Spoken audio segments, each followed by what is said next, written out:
꼬리에 꼬리를 무는 공부, 스스로 묻고 답하는 자문자답의 학습법. 서울 창덕여고 이양의 학습법이다. 이양은 자신에게 질문하기 위해서 우선 교과서를 2번 정도 정독한다. 이는 개념의 큰 줄기를 잡기 위해서다. 교과서 내용만으로는 자신의 지적 호기심을 충족시킬 수 없어 이를 토대로 개념을 확장해 나간다. 예컨대 근의 공식에 대해 배웠다면 교과서에 나오는 공식만 줄줄 외워서 문제를 푸는 게 아니라 자신이 직접 공식이 나오게 된 과정을 증명해보는 식이다.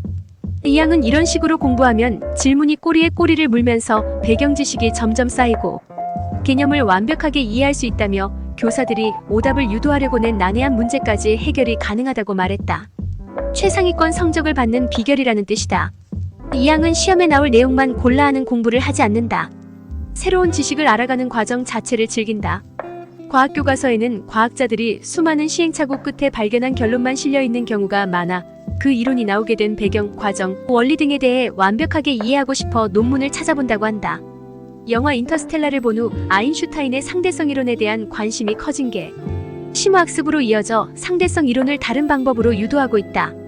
이양은 개념 이해가 핵심이지만 다양한 문제도 푼다. 문제풀이도 양보다는 질이다. 수학 공부를 할 때도 심화 문제 위주로 푼다. 처음 문제를 맞닥뜨렸을 때 어떻게 풀어야 할지, 실마리가 보이지 않는 문제들을 통해 개념을 제대로 이해했는지 파악하고 사고력을 키운다. 수학 문제를 풀 때도 요령이 있다. 공부하다 안 풀리는 문제가 있으면 오래 고민하지 않고 다른 문제로 넘어가고 다른 문제를 푸는 중간중간에 안 풀렸던 문제에 대해 다시 고민하는 거다. 이를 5번 정도 반복한 후에는 답지를 보거나 교사에게 도움을 요청한다.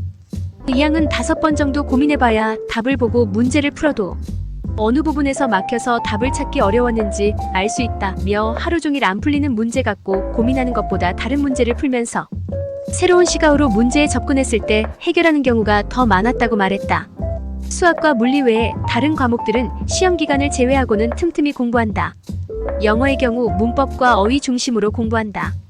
문법을 학교에서 배운 걸 지문 읽을 때마다 적용한다. 학교에서 대세 용법에 대해 배운 후에는 지문이 나올 때마다 관계대명사인지 접속사인지 파악해보는 식이다. 어휘 실력을 키우기 위해서는 포스트잇을 활용해 단어를 익힌다. 앞면에 영어 단어, 뒷면에 뜻을 써놓고 포스트잇을 책상에 붙인다. 틈날 때마다 보면서 잘 안 외워지는 단어들을 외운다. 영어는 한꺼번에 많은 양을 공부하는 것보다 매일 조금씩 꾸준히 하는 것이 중요하다고 말한다. 시험 2주 전부터는 타이머를 켜놓고 문제를 푼다. 고등학교 첫 수학 시험에서 시간 분배를 잘못해 낭패를 봤기 때문이다. 집중력을 높이는 이양만의 방법도 있다. 잡념 노트와 멘탈 쓰레기통이다. 잡념 노트는 학습 집중력을 방해하는 머릿속 상상의 나래를 그대로 옮겨 적는 것이고, 멘탈 쓰레기통은 기분 나쁜 말이나 상황을 글로 적은 후 쓰레기통에 버리는 것을 의미한다. 이양은 쓸데없는 물건을 쓰레기통에 버리는 것처럼 필요 없는 생각을 지워버리는 것이라며, 이런 과정을 거치면 어느 정도 머리가 맑아지고 집중력이 올라간다고 말했다. 얼핏 보면 공부만 할 것 같지만 이양은 다양한 활동을 한다. 뮤지컬 동아리를 만들어 동아리 부장을 맡고 주말을 이용해 비올라도 배운다.